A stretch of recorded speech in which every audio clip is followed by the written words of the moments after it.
Jesus disse: Eu sou o pão da vida.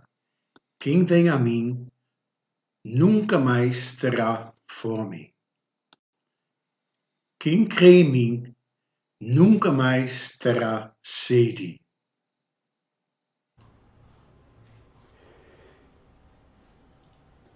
Boa tarde para todos, meus irmãos, amigos.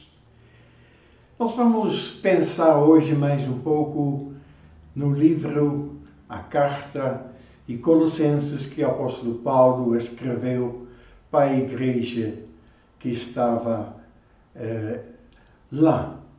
E eu gostaria de ler primeiro uns versículos em capítulo 4, versículo 3 até 6, onde nós lemos o seguinte: Orem também por nós, a fim de que Deus nos dá uma boa oportunidade para anunciar a sua mensagem, que trata do segredo de Cristo. Pois é por causa dessa mensagem que estou na cadeia. Portanto, orem para que eu faça com que o segredo de Cristo seja bem conhecido, como é o meu dever. Sejam sábios na sua maneira de agir com os que não creem e aproveitem bem o tempo que passaram com eles.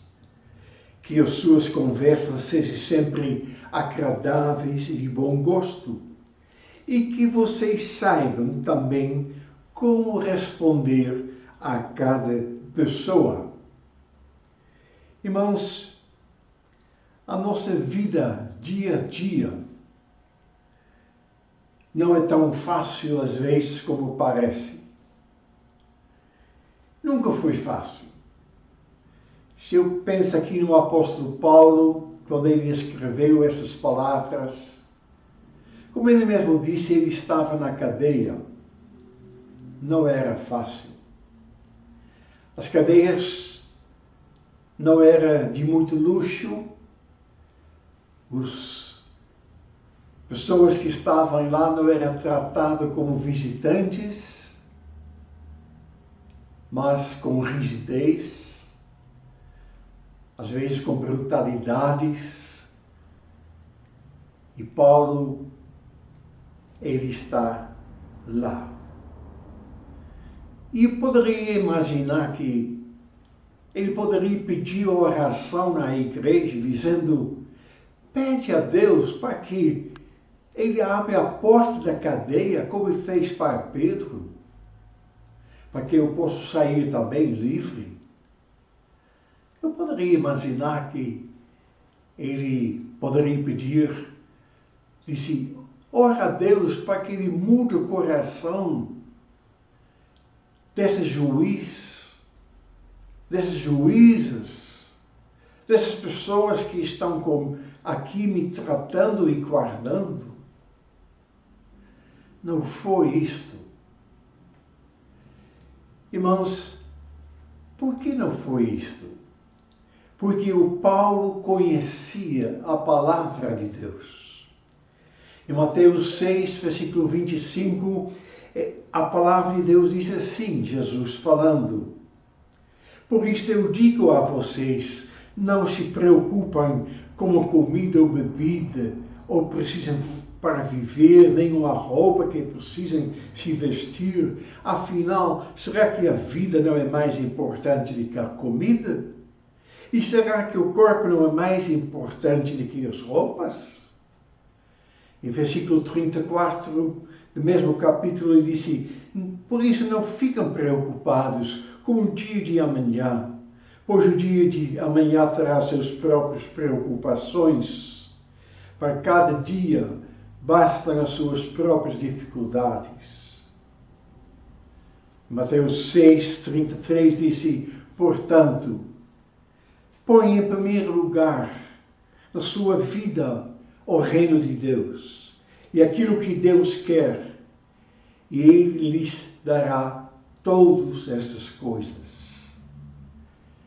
Irmãos, às vezes as nossas orações são muito limitadas.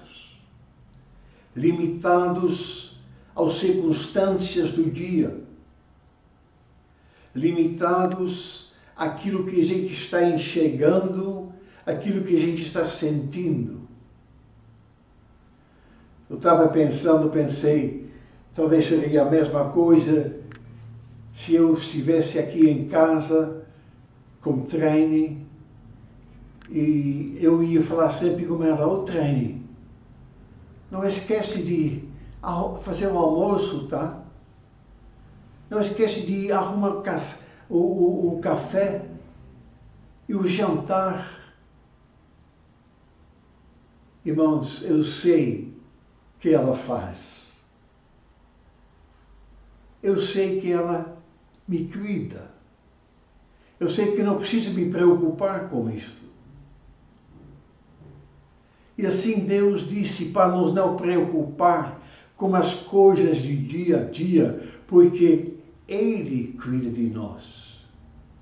Seja em qualquer circunstância, seja na cadeia, seja em casa, seja em pressões, Deus cuida de nós. E o apóstolo Paulo é um grande exemplo nesse sentido. Ele está na prisão, não se preocupando com a situação dele, porque ele sabe que Deus cuida dele. Ele sabe que não cai nenhum cabelo dele sem que Deus permite ou sabe.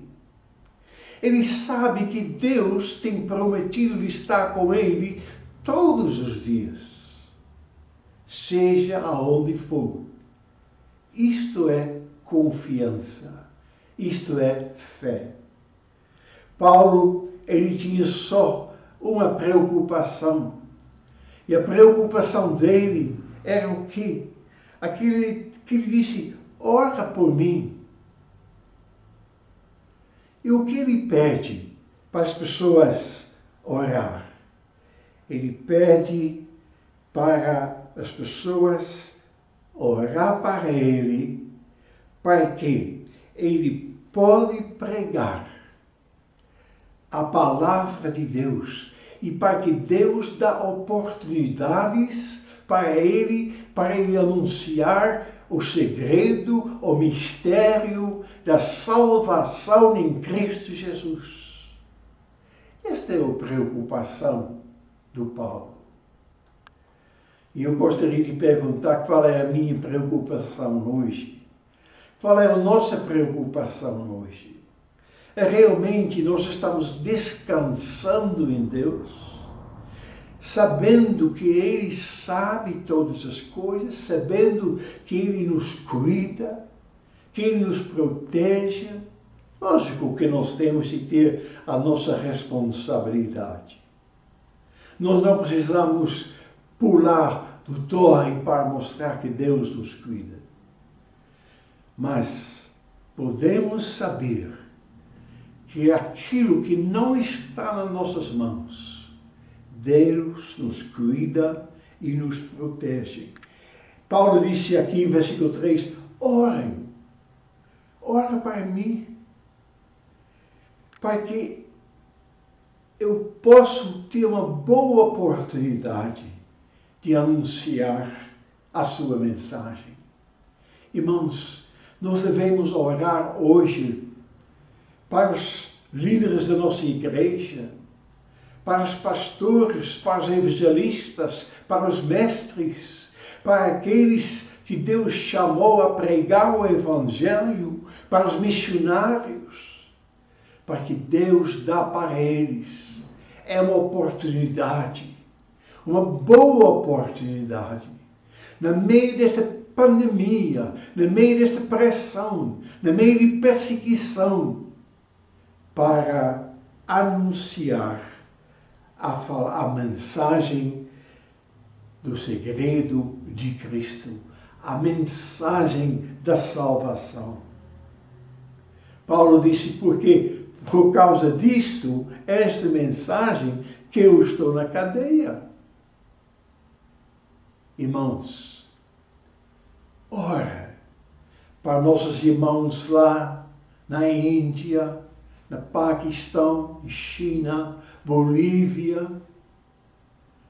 Ora para nossos irmãos que estão sendo perseguidos, maltratados por causa do Evangelho. Ora para que eles vão ter oportunidades de anunciar o Evangelho.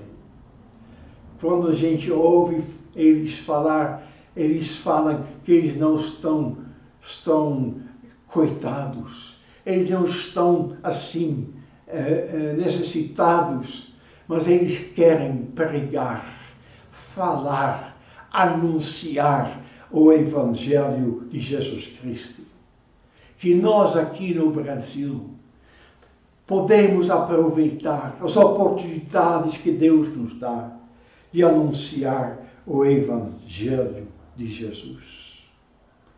Pregar o Evangelho para que eles vão ter oportunidades, para que eles vão ter coragem, para que eles vão, como diz o apóstolo Paulo, cumprir o dever deles.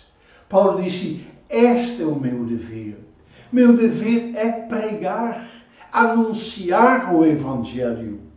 Irmão, colega, pastor, a nossa obrigação, a nosso dever é anunciar o Evangelho. Irmãos, o seu dever é orar para os líderes, orar para os pregadores, orar para os missionários, aqueles que estão lá nos Amazonas, aqueles que estão lá na África, aqueles que estão na Nigéria, aqueles que estão em qualquer parte deste mundo em dificuldades, sendo presos, perseguidos, sendo mortos. Ora para que eles pregam a palavra.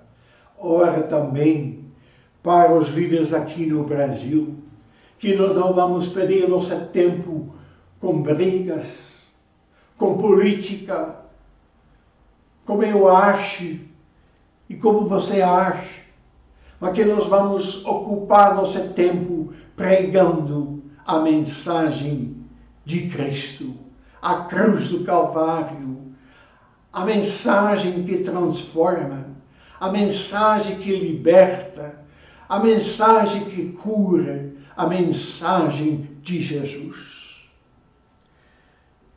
Mas Paulo diz também, ele disse, e eu oro também para vocês, para que vocês vão conhecer o segredo, para que vocês vão conhecer toda a plenitude de Deus. Irmãos, nós precisamos estudar a palavra de Deus, nós precisamos ouvir a palavra de Deus, nós precisamos ser ensinados verdadeiramente da palavra de Deus, nós precisamos parar de buscar bênção e nós precisamos comer arroz, feijão, angu, coisas que nos fortalecem, coisas que é para o homem, para que nós vamos ser cristãos maduros, cristãos que realmente sabem responder e viver aqui neste mundo, como diz o apóstolo Paulo aqui nestes versos que nós temos lido em Colossenses, para que vocês sejam sábios na sua maneira de agir como os que não creiam e aproveitem bem o tempo que passaram com eles. Irmãos, o que Paulo está falando assim? Ele diz que ele quer que vocês vão ser sábios em maneira de agir. Não adianta o pastor pregar e os membros viver uma vida como eles viviam antes de dizer-se crente. Sejam sábios de maneira de agir. Como eu posso ficar sábio? Eu posso ficar sábio porque a palavra de Deus, ela me ensina a ser sábio. E assim eu posso aprender a agir como aqueles que não creem, de maneira que eles vão reconhecer que eu sou filho de Deus, que eu sou uma nova criatura em Cristo Jesus. Diz Paulo também que ele está orando, não é para que você vai ter um carro novo, não é para que você vai ter uma casa grande, não é porque você vai ter isto ou aquilo. Mas ele diz, eu estou orando para que suas conversas sejam sempre agradáveis e de bom gosto, e que vocês saibam também como responder a cada pessoa. Irmãos, as outras coisas, Deus nos acrescenta aquilo que nós precisamos e aquilo que é bom para nós. A nossa preocupação tem de ser conhecer Jesus, conhecer a verdade, conhecer a palavra, para que nós podemos andar aqui nesta terra como sábios. Que nossas conversas sejam conversas agradáveis, que nossas conversas sejam conversas de bom gosto, para que você não precise ter vergonha, para que nossas conversas podem ser ouvidas pelas crianças, pelos adolescentes, pelos adultos, e para que nós vamos ter sabedoria, que vamos saber como responder àqueles que têm pergunta sobre a fé, sobre o caminho da salvação, sobre como nascer de novo, sobre como entrar no céu. Meus irmãos, andando junto, os pregadores, falando com toda coragem, a missão deles, com sabedoria, a palavra, o mistério de Jesus Cristo, e a igreja vivendo como sábios, agindo como sábios, aproveitando o tempo que nós estamos junto com os não cristãos, mostrando a nossa deferência. As nossas conversas não é jogar fora, mas as nossas conversas agradáveis, que eles vão ter prazer em falar com você, que eles vão ter prazer em ouvir aquilo que você tem para falar, porque as suas palavras edificam, animam, suas palavras são agradáveis. Meus irmãos, eu desejo que o apóstolo Paulo, nas palavras dele aqui em Colossenses, atinja a igreja, atinja a nossa vida, dos pregadores, dos irmãos que estão em casa, que estão membros de uma igreja. Aqui junto nós vamos fazer que esta palavra, a palavra da salvação, o mistério de Cristo, seja conhecido em todos os lugares. Que Deus nos abençoe. Ele nos dá força, Ele nos dá graça, Ele nos dá sabedoria, porque nele Ele é a fonte da vida. Grande abraço e a paz para todos.